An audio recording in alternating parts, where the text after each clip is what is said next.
we have enjoyed throughout our stay, our bonds of African fraternity and solidarity continue to grow stronger and deeper.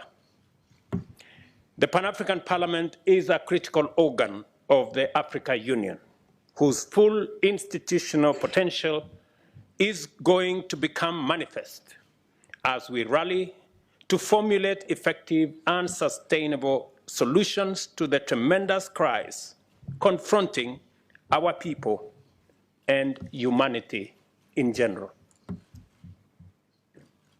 This Parliament rises higher and goes further than the sum of its legislative, representative, and oversight mandate for Africa. It provides a fundamental deliberative forum where the peoples of Africa gather to reason exhaustively together and develop African solutions to Africa's problems. This assembly is the august crucible where the full range of African voices, the diversity of African ideas, and the variety of African insights interact and generate the principles and knowledge that we need to inform our endeavors to give present and future generations a prosperous and a secure Africa, together with a livable planet.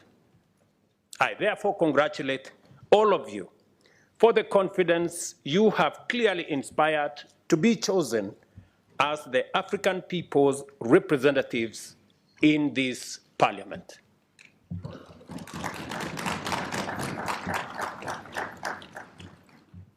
You take your seats in this House at a very critical time for Africa and the world. The world is presently confronted with a daunting array of multifaceted challenges, which range from the pandemic recovery to the existential threat of climate change.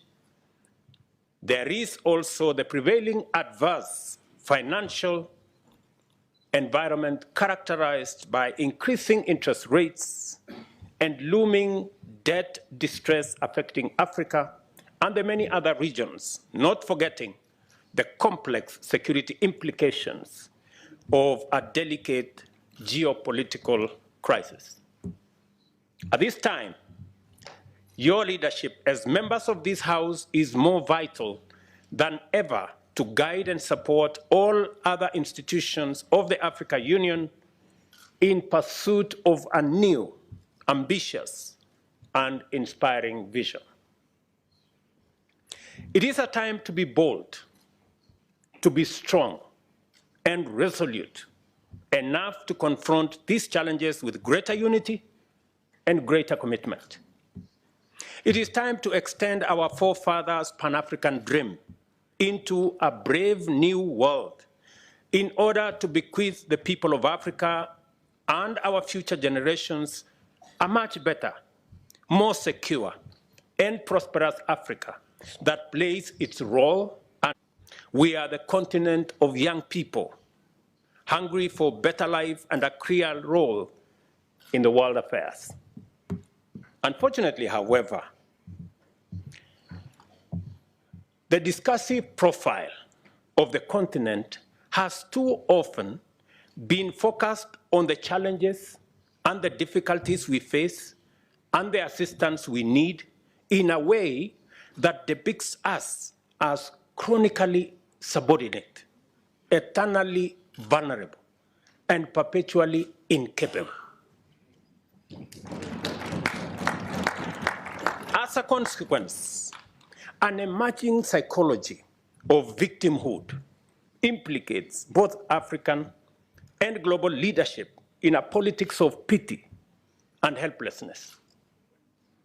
It also denies the world's youngest continent, repository of unparalleled abundance, the agency to articulate appropriate solutions for its own problems and to offer its unique, indispensable contribution on the broader global stage. I am persuaded that our generation of African leaders has the historic mandate to retire this unhelpful profile and in its place articulate a more accurate and compelling portrait of Africa that is both faithful to fact, yet also developmentally inspirational. Through this fundamental shift, we have the opportunity to empower and mobilize our people to drive transformation, attract investment, and inspire partnerships and collaborations across the world.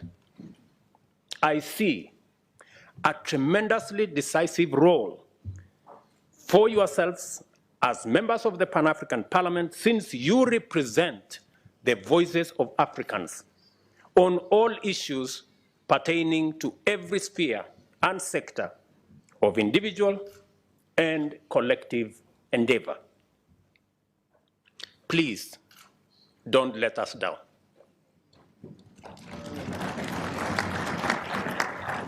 The need to urgently undertake fundamental shift in understanding Africa's global role is overwhelming evidence on the subject of climate change. At the moment, conversations about climate change in Africa focus on the fact that Africa's contribution to global greenhouse gas emissions is minimal, at between 3% and 4%, yet the impact of consequent climate change on our people is huge. This discourse also mainly focuses on the questions of compensation for loss and damage and funding for adaptation, mitigation, and resilience.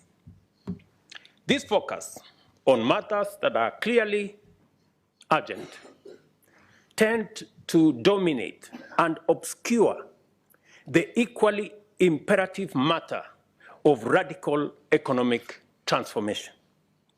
I consider rapid economic growth to be indispensable to the achievement of stable and dignified livelihoods for all, as well as the creation of lasting resilience.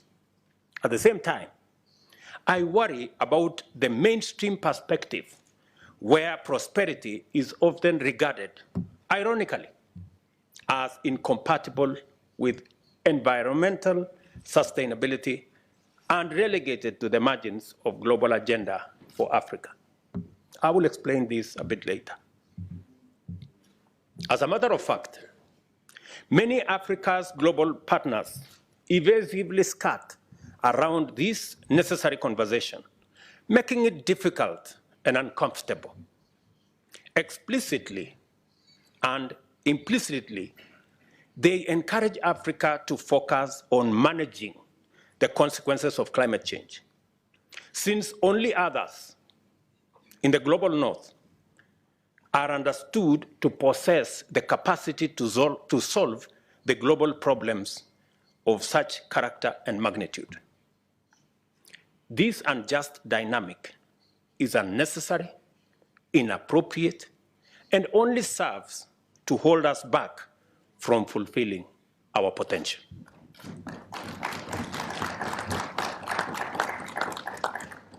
Good people, let me ask you, who said that Africa cannot be part of the solution? That when Africa is being discussed, it's only being discussed in the context of the problems.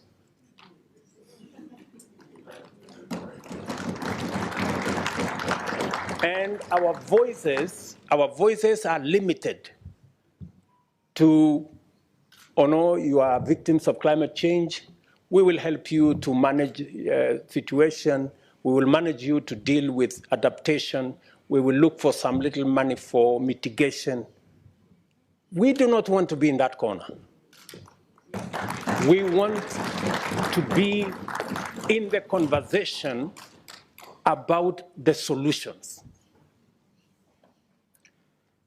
And we have what it takes. And shortly, I will be proposing to you why I consider that, in fact, The reason why we have been in a circus for all these years, it's because we as Africans have not stepped forward with our capabilities to provide the solution to this challenge of climate change.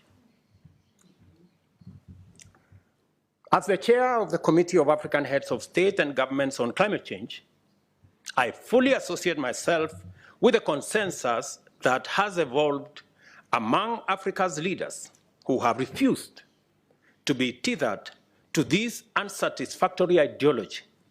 Instead, we have been pushing a fresh, affirmative, and solution-oriented perspective.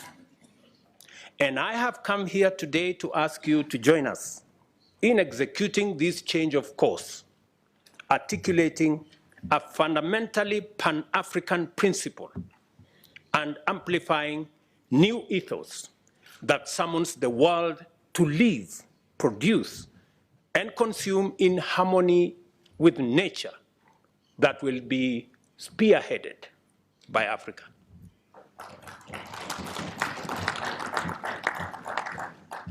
The single most important priority commitment that will propel Africa to lasting security, sustainable stability, and shared prosperity is an opportunity-oriented focus on climate change.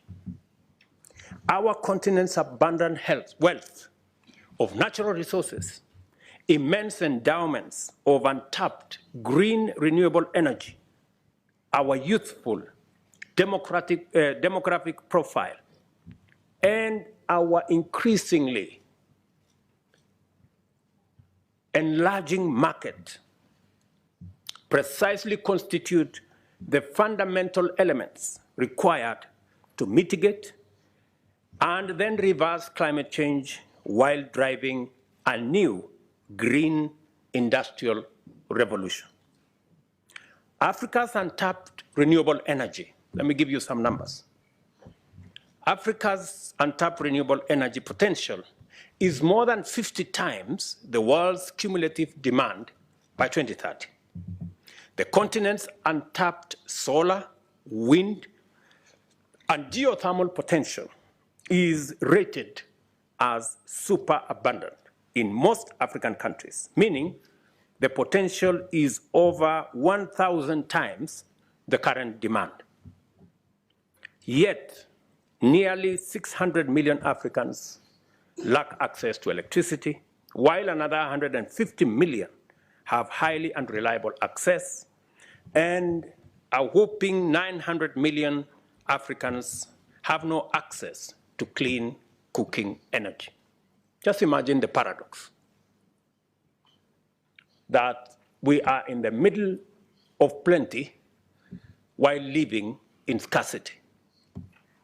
The primary cause of Africa's minimal investment in exploiting its abundant green energy potential is the lack of energy-intense anchor demand. Such demand would make investment in additional energy generation capacity bankable and render universal energy access possible. Scientists tell us that achieving the net zero emissions by 2050 is imperative to sustain human civilization. Failure to reach this target will lead to devastating and irreversible impacts on ecosystems, weather patterns, and sea levels. At present rates, it will be extremely difficult, if not altogether impossible, for the world's industrial nations and fast-growing emerging economies to achieve net zero goals on time. The only way for the world to achieve this net zero aspiration by 2050 is for countries which presently have net negative emissions, as we do in most of Africa. And I really want you to listen to me on this point, because this is the turning point. The only way for the world to achieve the net zero aspiration by 2050 is for countries which presently have net negative emissions, as we do in most of Africa, to make up for those on course to missing the 2050 goal. The implication of this scenario is that African countries are uniquely positioned to limit own emissions and at the same time contribute reductions everywhere. We are not only in a position that we can limit our own emissions, but we can assist others. We can contribute to the reduction by others. The opportunity, therefore, exists to provide energy access for all Africans by 2030, while reducing total emissions from energy generation by creating green industrial capacity in Africa, thus positioning the continent to support the global net zero ambition. The clearest path is to relocate global industrial production capacity to Africa and therefore meet Africa's as well as world's growing demand for goods and services. Let me take that again so that we are clear. The clearest path available to humanity, not just to us, available to humanity, is to relocate global industrial production capacity to Africa and therefore meet Africa's as well as the world's growing demand for goods and services in a green-first manner that also enables the continent to leapfrog the industrial development path taken by the global north. An African green industrial capacity will not only serve global demand, but it will also decarbonize global production, thereby fulfilling humanity's most ambitious climate goals. This is the very honest conversation we want to have. We are saying we can have a win-win in this engagement. We do not have to engage in the usual finger pointing. You caused this, you did not cause that. That's all fine. We contributed the least, that's fine. We are suffering the most, that's okay. But we can together agree on a solution that carries everybody. And that is the proposition we are having as the leadership of this continent. We are not selfish.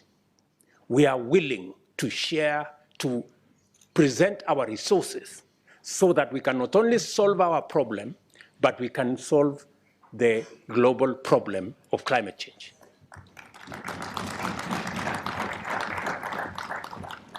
Let me tell you more.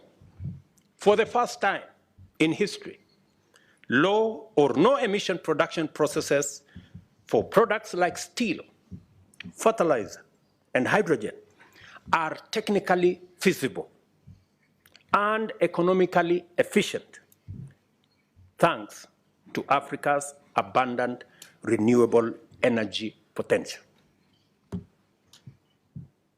Moreover, primary processes of essential ores present a major opportunity for Africa to effectively balance its energy and climate ambition. Africa has 30 to 40% of the world's minerals, including those on which the green energy transition depends. The availability of these significant deposits makes a compelling case for Africa to be a global hub for manufacturing. For example, the simple decision to process the 80 million tons of iron ore annually exported by Africa to Europe and China, and to process steel from plants close to mines in Africa averts the emission of nearly 7 million tons of carbon dioxide, equivalent in just 1 year. Processing over 110 million tons of bauxite exported annually from Africa to Europe and Asia at aluminum factories near the mines using renewable energy can also avoid between 1.3 and 1.5 gigatons of carbon dioxide every year, which is 3% of all global house gas emissions. What am I saying? I am saying instead of exporting the iron ores and the bauxite to be processed in Europe and China, if the decision was reversed so that we still get the same steel, but this time round, it is processed in Africa. You don't have to transport the ores. Use the renewable energy in Africa instead of the fossil fuel and carbon energy in Europe. It is a simple decision. We will still get the steel for everybody, but let's change the paradigm.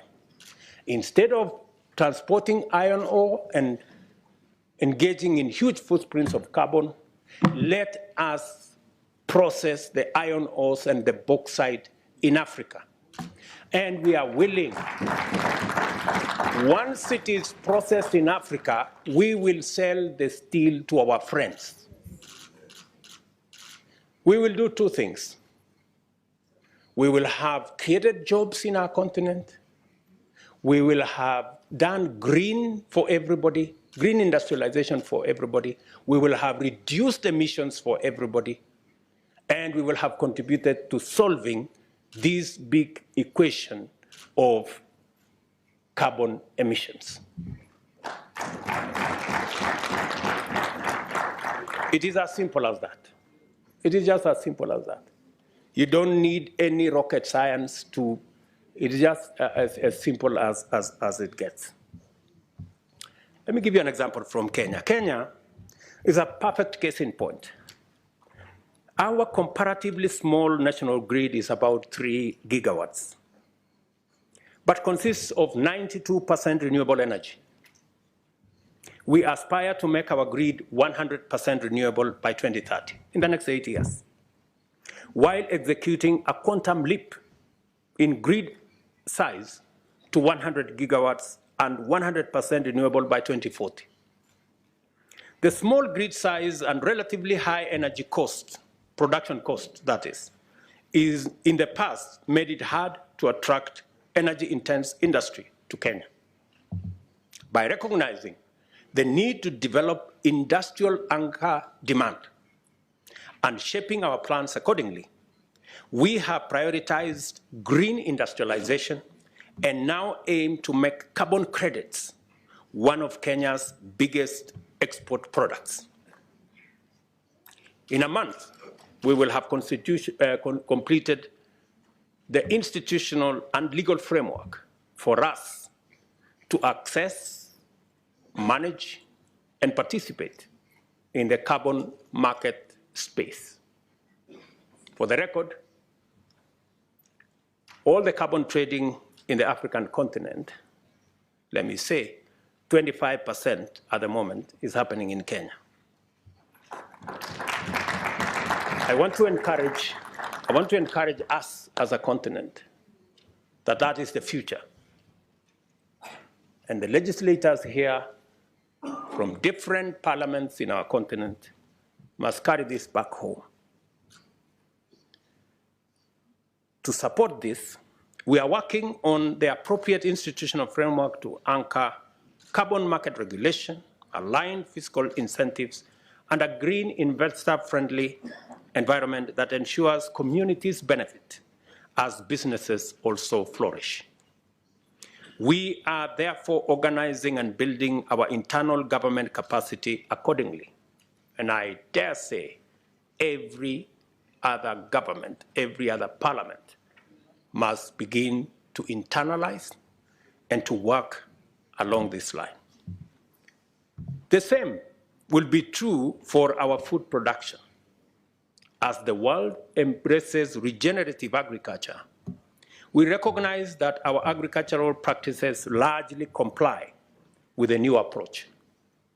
We must therefore commit to apply productive technologies driven by renewable energy, such as solar-powered irrigation, along with resilient seed varieties, to increase our yields, and farming in climate-smart ways to generate soil health and additional carbon revenues. It is essential to point out the additional benefits of relocating industrial production to Africa in terms of strengthening our balance of trade, ease pressure on our currencies, and mitigating the vulnerability arising out of dependency on capricious supply chains, as is the case in our fertilizer supply. Case in point is what happened in Ukraine and Russia. We have all it takes to grow our industries and make Africa the clean, green factory of the world. My call today is for us to do so in a way that is green from the start, so as to capitalize on the exclusive competitive advantage we have. No other continent has the advantage that we have as a continent. Another major opportunity for the continent is in carbon removal using hybrid solutions, including nature-based and technological solutions. Our continent has the potential to remove over 300 million tons of CO2 per year through nature-based solutions such as landscape restoration, reforestation, and mangrove forest protection and expansion. These measures, at a carbon price of $50 per ton, could provide in excess of $15 billion in revenue, create more than 85 million jobs, and improve millions of livelihoods.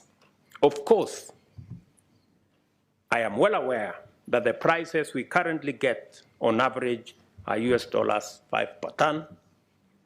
It is unacceptably unfair given that everywhere else prices go up to between 100 and 200 $200 per ton. That's the conversation we need to have. We need a carbon market that has integrity. And this way, we wouldn't be asking for money for debt.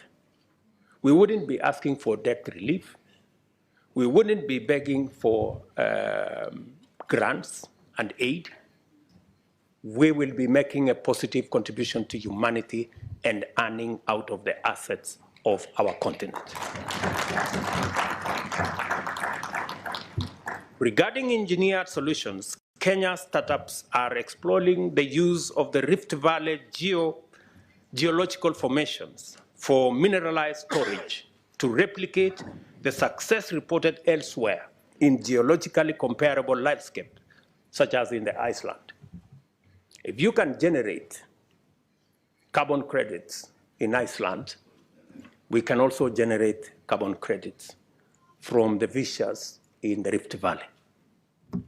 Market and market access are issues of cardinal significance as we articulate growth strategies centered on green development opportunities in our continent.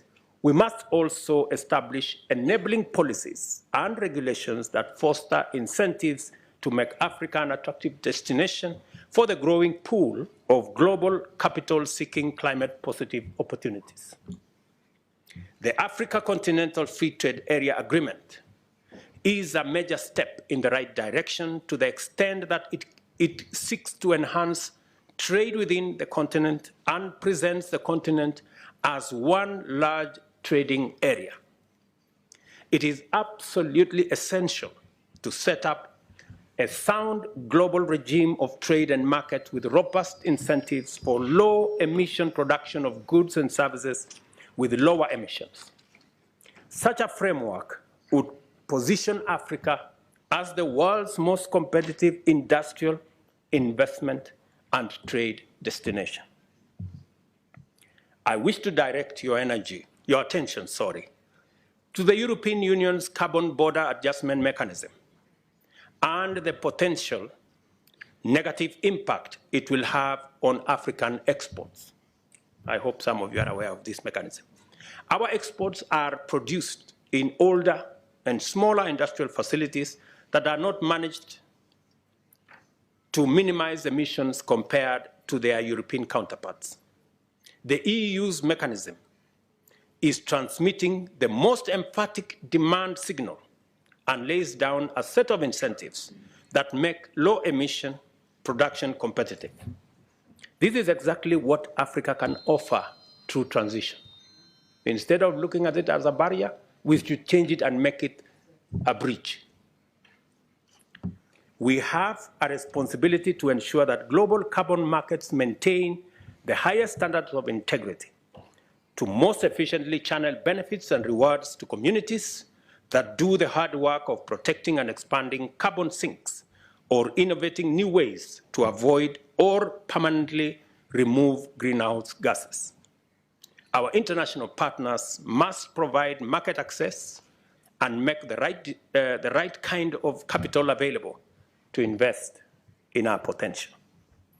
On finance and capital, at the Paris Agreement, as well as earlier in Copenhagen in 2009, it had been agreed that developed countries would make available US $100 billion every year for developing countries. Disappointingly, as expected, the amount has never materialized. As a result, this figure has become increasingly contentious and divisive in every other conference. By contrast, I invite you to consider the Global Finance Alliance for Net Zero, which was launched in COP26 in Glasgow. The alliance unites nearly 600 financial institutions. And I'm told there is a good gentleman who has made a presentation to us from the European Union. The alliance unites nearly 600 financial institutions who have jointly invested US $4 billion in energy transition towards net zero, an amount that African investment opportunities we've hardly had tapped into. This variety of capital that is out in search of green investment opportunities is tapping into a rapidly growing global demand. Other regions appreciate this opportunity and are charging ahead. For example, the United States Inflation Reduction Act provides nearly $370 billion in tax incentives and government spending towards clean energy and climate technology. The EU has made US $1 trillion available for the European Green Deal over and above new trade rules under the Carbon Border Adjustment Mechanism that make importers pay for the embedded carbon in their products.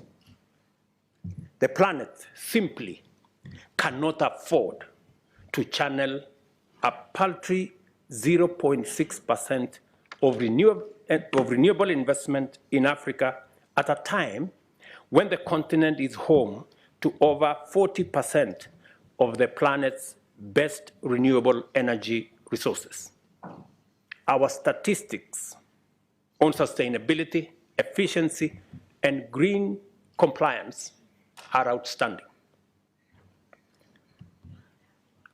I mentioned earlier that we can create energy access for all by 2030 while reducing total emissions related to energy generation by at least 80% and emissions per megawatt hour by well over 90% with only 30% investment. However, it entails a 40% higher upfront investment than the current policy pathway. If Africa is to be the green industrial powerhouse of the world, and there is no foreseeable alternative, much more investment has to be made available collectively by humanity. This position aligns very closely with the ongoing discussion in Bridgetown Initiative, which I am sure many of you are aware, whose principles, achievements, and aspirations we must applaud. A decision in line with the Bridgetown call for action to channel a greater proportion of global finance to emerging and frontier economies and link it closely with climate action would make necessary concessional capital available to de-risk and attract private investment. This is precisely the outcome that decades of economic distress and underdevelopment of the Global South deserves and must have. Moreover, as the global financial reform movement considers debt restructuring, the sustainability of debt relief is a major shared concern. Many of the countries in debt distress benefited from debt relief according to the highly indebted poor countries in the 90s. It is clear, therefore, that debt relief did not automatically usher in significant economic growth. In fact, it didn't achieve much. To liberate economies from this vicious cycle, positive growth that is sensitive to climate and biodiversity agenda is needed. This is growth that builds on all our assets. African countries possess inherent competitive potential to emerge as clean, green, global manufacturing hubs. And that's the unique position we have. Instead of all the games being played, all we need to do, we are telling the world, we have our assets, we are willing to have a win-win engagement. We have the largest green energy potential, resources.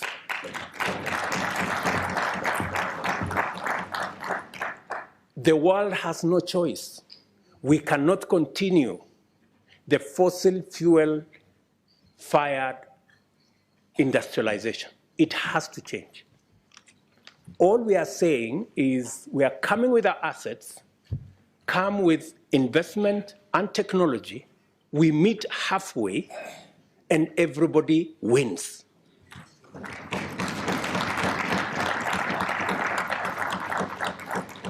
That's all we are saying. We are tired of complaining. We are tired of being victims. We want to be part of the solution. Don't consign Africa to the margins of problems and being victims and managing adaptation. We have better proposals that can get all of us out of the quagmire that we are all in.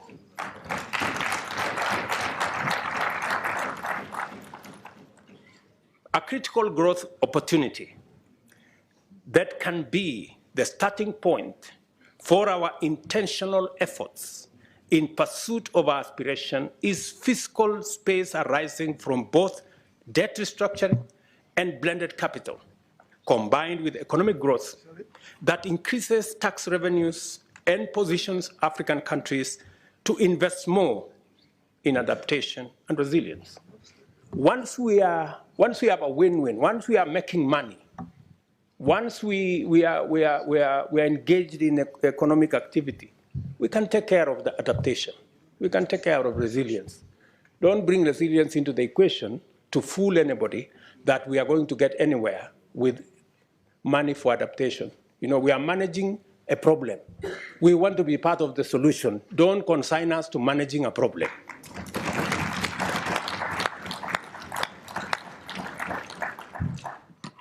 I submit to you, in this esteemed assembly, my good friends, that by taking these measures with a degree of both urgency and resolve, Africa's leaders can energize our economies and inspire the people with a new vision centered on investment and growth, which is in harmony with our planet. In doing so, our generation will have discharged a tremendous historic developmental mandate while realizing our common global ambition to arrest and ultimately reverse climate change. We will also make it possible for our economies to meet the needs and fulfill the hopes of a young workforce, which grows at an annual rate of about 30 million young people in our continent, requiring us to generate millions of decent jobs every year. Your work, honorable members, therefore, is clearly cut out, and your assignment very well defined. By facilitating robust and continuous discourse on the broadest cross-section of Africa, this Parliament will simultaneously employ the federative transmission of ideas from discrete grassroots agencies to the global and continental, multilateral, and intergovernmental fora, and at the same time, engage the devolutionary mechanisms of domesticating global standards and international norms. Although the theme of this session is the African continent at crossroads, our discussion has enlarged our field of deliberation to encapsulate possibilities that transcend our defining dilemma of past decades. For a while, Africa has struggled with an implied trade-off between economic growth and prosperity on one hand, and environmental sustainability on the other. We can now agree that given the transitional imperative, it is possible for Africa to execute clean, green industrialization that can enable the rest of the world attain the net zero target as well. We finally have the answer to the dilemma, and with it, our way out of the thematic crossroads. Simply, Africa is the answer. We don't have to be at the crossroads. If Africa is indeed the young green continent of the future and the locus of the next industrial revolution, Africa's solutions are no longer restricted to Africa's problems. They also address humanity's problems effectively, global problems effectively. So we can confidently say that African solutions can actually provide global solutions.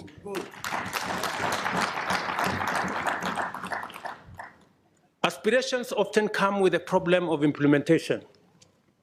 The concept paper contains a statement that I approved unreservedly.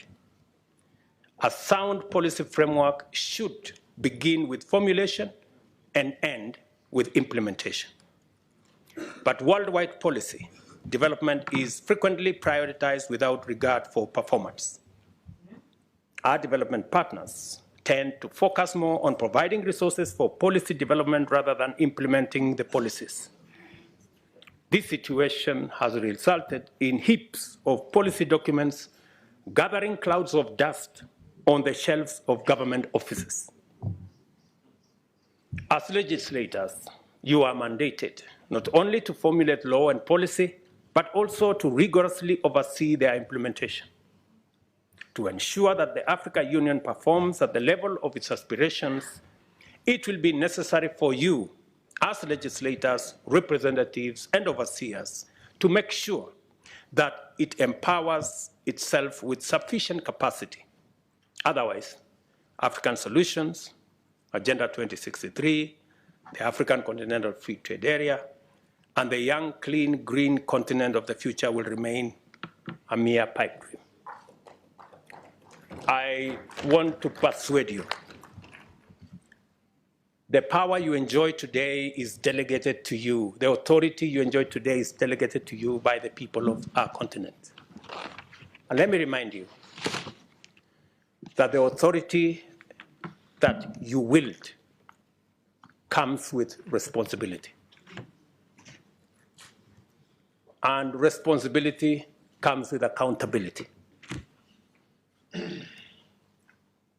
Our Africa Union, we have to rethink the architecture, the governance structure of our Africa Union. This parliament must provide the accountability mechanisms to make sure that all the structures of the Africa Union ultimately are answerable to the people of this continent.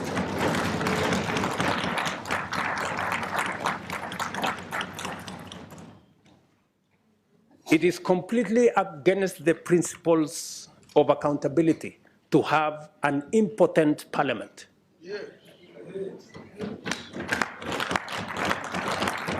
A parliament that cannot approve the budget of our organization. A parliament that cannot hold to account the executives in our administration is not the kind of parliament the people of Africa envisaged. Is not the kind of parliament our forefathers envisaged when constituting our union. Let me also say the following, that as nations, the whole reform agenda around the AU is a necessary imperative. It is not possible for us as states, as governments, to hold all the power and expect the African Union to function.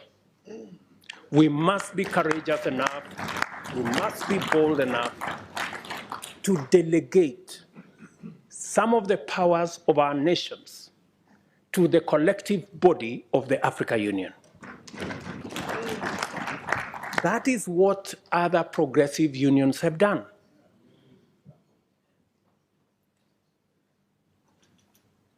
It is not possible for us to continue to engage with the rest of the world the way we are doing.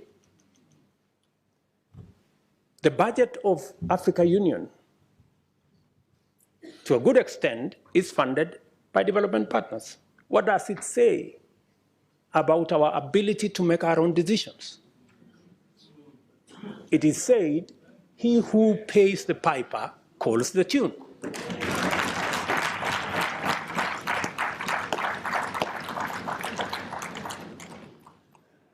As things stand today, and I say this with tremendous respect, the Africa Commission Chair, the Africa Union Commission Chair, does not have what it takes to prosecute the agenda for our continent. We still hold all the power as heads of state and expect the union to function. It cannot function. We have to donate some of the power to the collective authority of the union. I had occasion, let me explain to you something. I had occasion a few weeks ago to talk with the German Chancellor. And he was explaining to me how Germany has donated matters trade, matters investment to the European Union. And they have immensely benefited by working together as 27 governments, 475 million people. In our continent, we still want to keep all the powers in our little corners. How are we going to negotiate with EU as a country? How are you going to negotiate? And this is the candid conversation we must have. The Pan-African Parliament must operate at the same level as the European Parliament. if we have to engage with the European Union on a platform as equals. How does a country with 10, 20 million people engage with the European Union with 500 million people on equal footing? Is that a reality? You know, we just must be honest to ourselves. The globe is acting in concert. We cannot afford not to act together. Good people, this is my request to you. And our organization must begin to internalize accountability. If you want to wield power, if you want to wield authority, you must be ready to be held to account. Otherwise, you have no business. And the organization to hold the African Union to account is this parliament.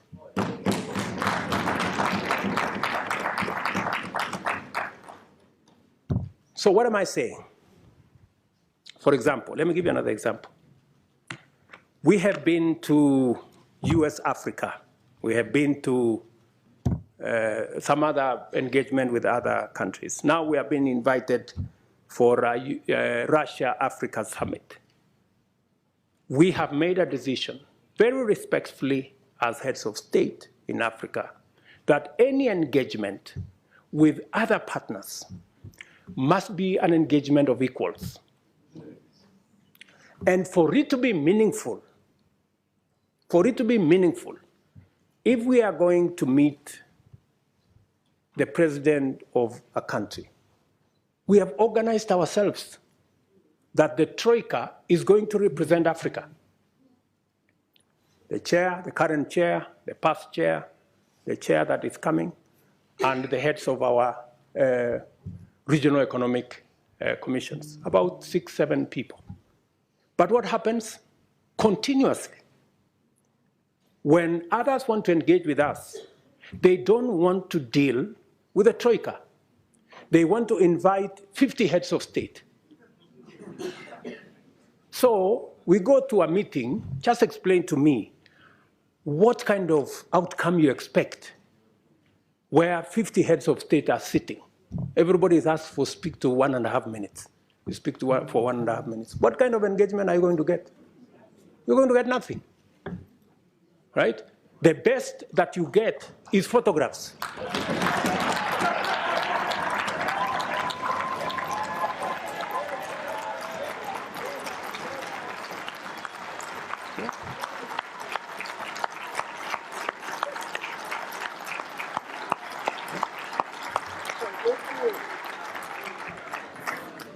That's it.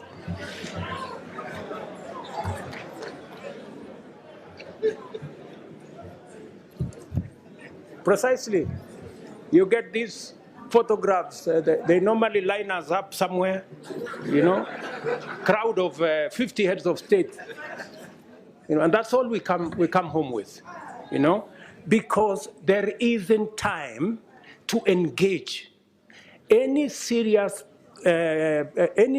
country that wants to engage with Africa, yeah, must respect first our architecture. If we have said we are going to be represented by the Troika, why are you inviting 50 people unless you want to sabotage the whole discussion?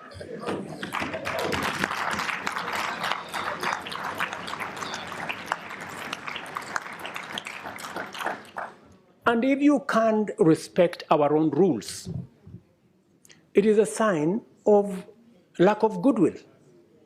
I mean, you must, so that when we engage, you know, if we have a smaller group of 5 people, then you can have a meaningful conversation. And we can have a meeting of equals. But here you are, you represent 200-300 million people. You have a guy here who represents 10 people. You have another guy who represents 10 million people.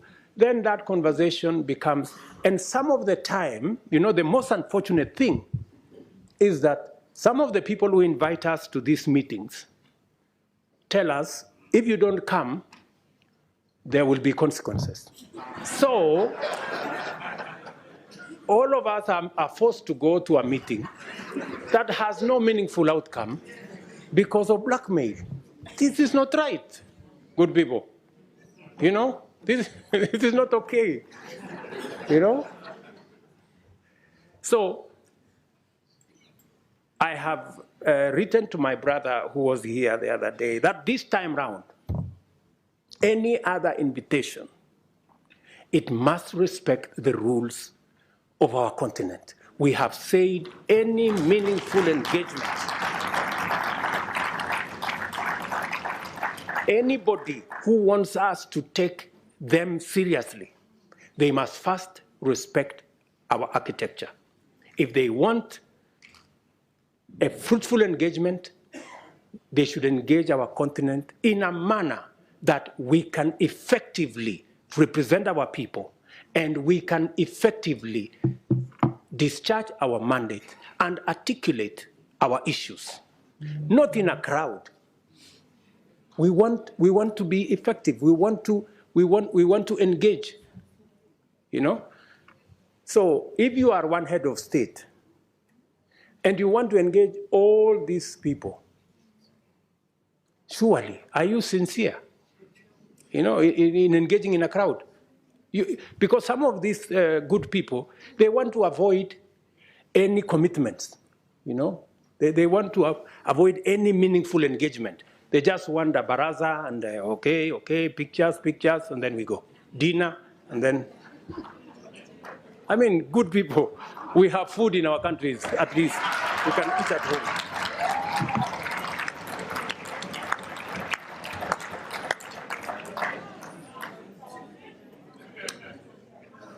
The Africa Union reform agenda must therefore become a priority this session. And you must, members of parliament, you must interrogate and conduct the process to ensure that structurally the roles of the Bureau, Summit, committees, regional caucuses, Secretariat, and Commission are rationalized to give Africa a fit-for-purpose continental governing body worth its name.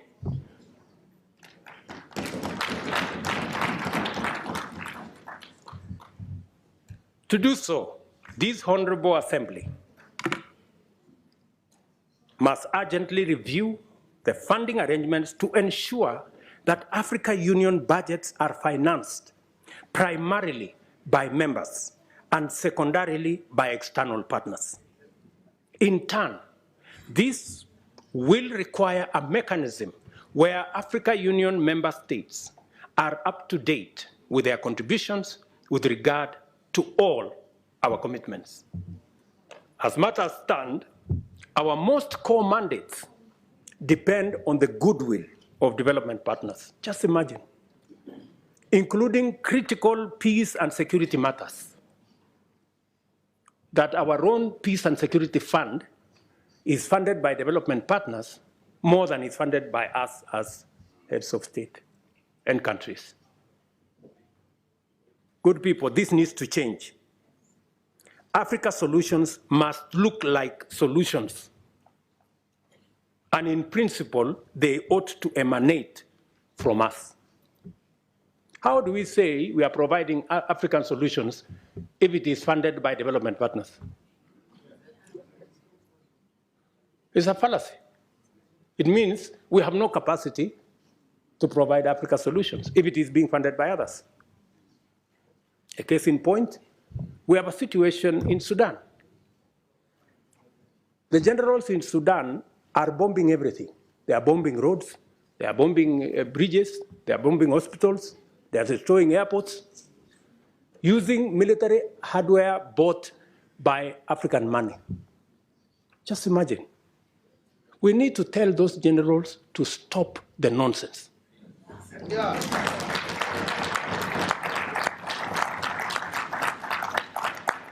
Military capacity is for fighting criminals and terrorists. It is not for fighting children and women and destroying our own infrastructure.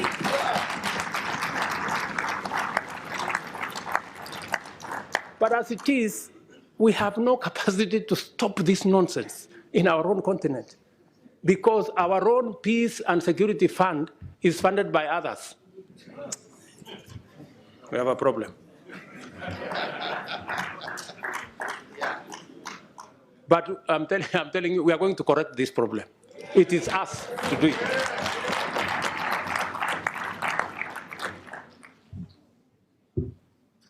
Let me also tell you that I think we're going to have a new, and we need your help. You know, we need your support. You must take up your role. You know, you must take up your role and make sure that our executive, the people running the Africa Union, are held to account.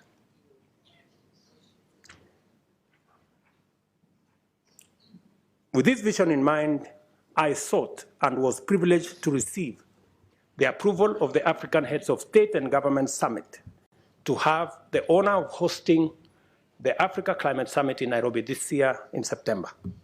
This will be a major gathering of African and global leaders to deliberate and consolidate a clear African position and clear African voice as we project our agenda in the global stock-take engagements and the build-up to COP28.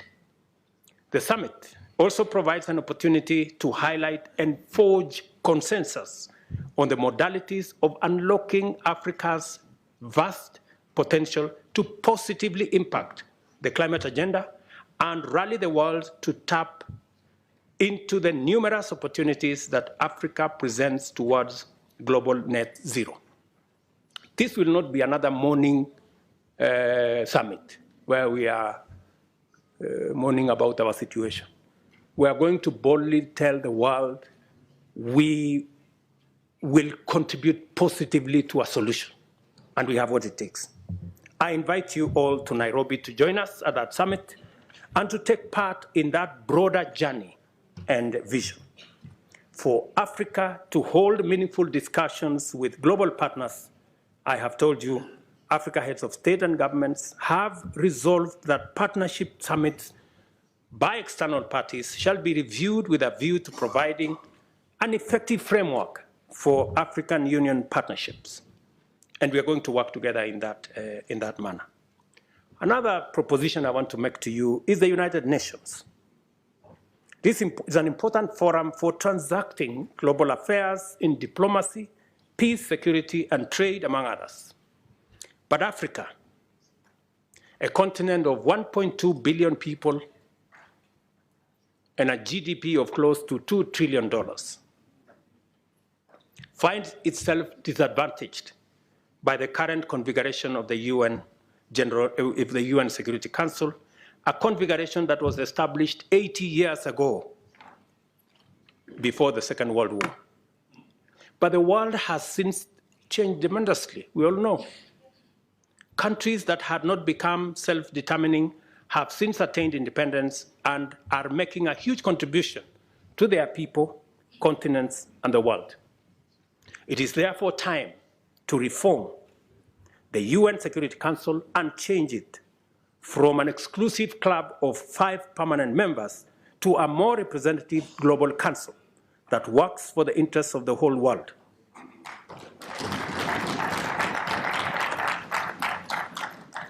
We have said Africa must have, at the minimum, 2 permanent seats at the Security Council. And by the way, we are being very modest. Yeah, we are being very modest because we are understanding. We must therefore work together to make our continent prosperous, for that is what it deserves, and our people now and generations to come, and improve our relations with global business and global investments. One final thing that I know many of you have talked about Paris. Yes, we will be going to Paris because we want to occupy every space. We are going to be consistent. we are going to be coherent. We are going to be audible until there is no place to hide.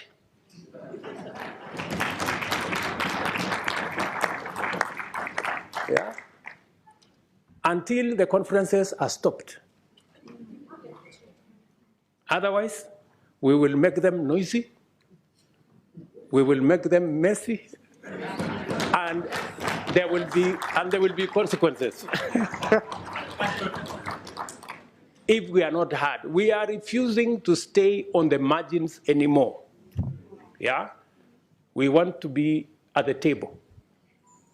Because we are told the risk of not being at the table is that you could be in the menu.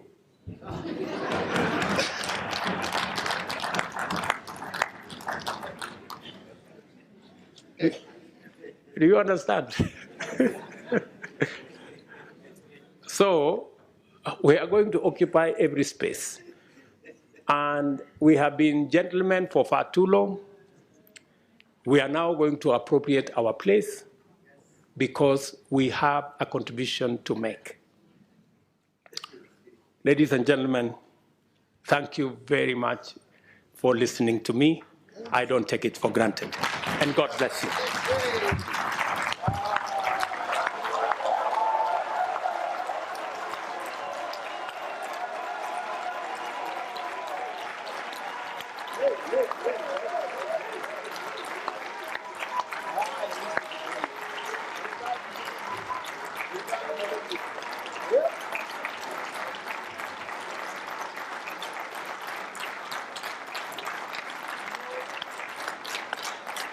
Thank you.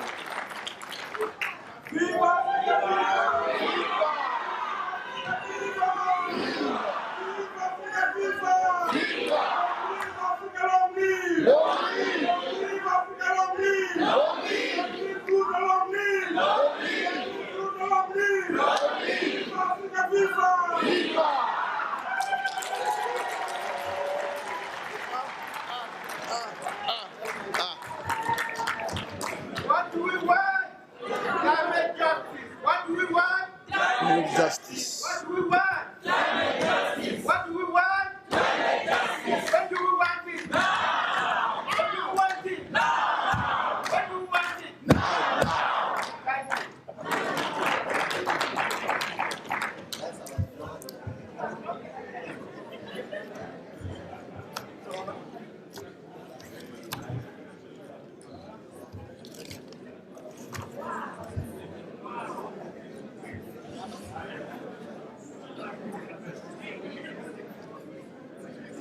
I have nothing to say. I have nothing to say. I have nothing to say. Hey! Hey, hey, hey, hey, hey, hey, hey, hey, hey, hey, hey, hey, hey, hey, hey, hey, hey,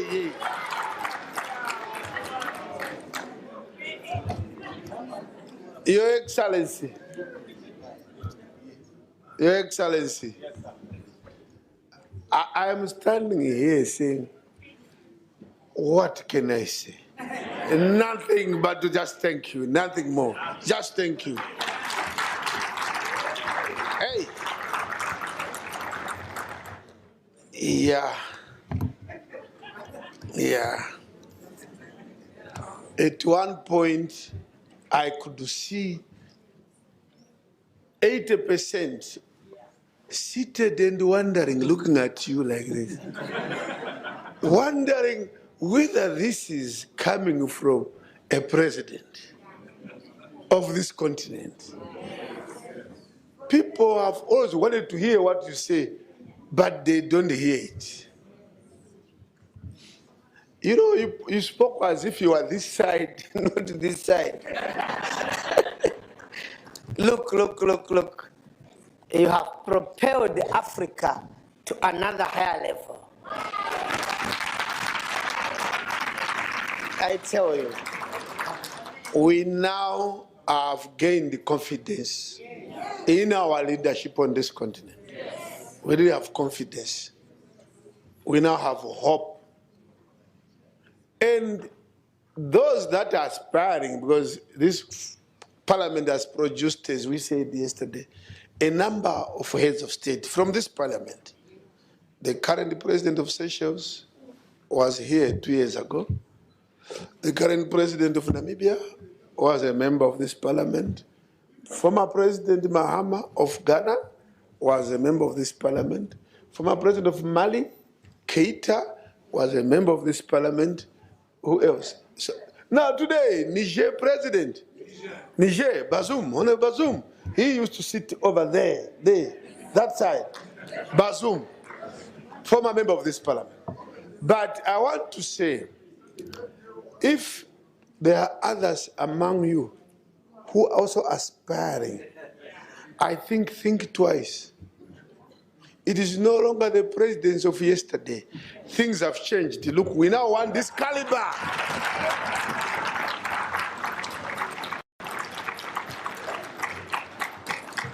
This is the caliber now we are looking for. So you may have to withdraw your candidature. Anyway, if you listened properly, and all of you listened, this can be a speech, a talk, but in my language of academic life, this is not a speech.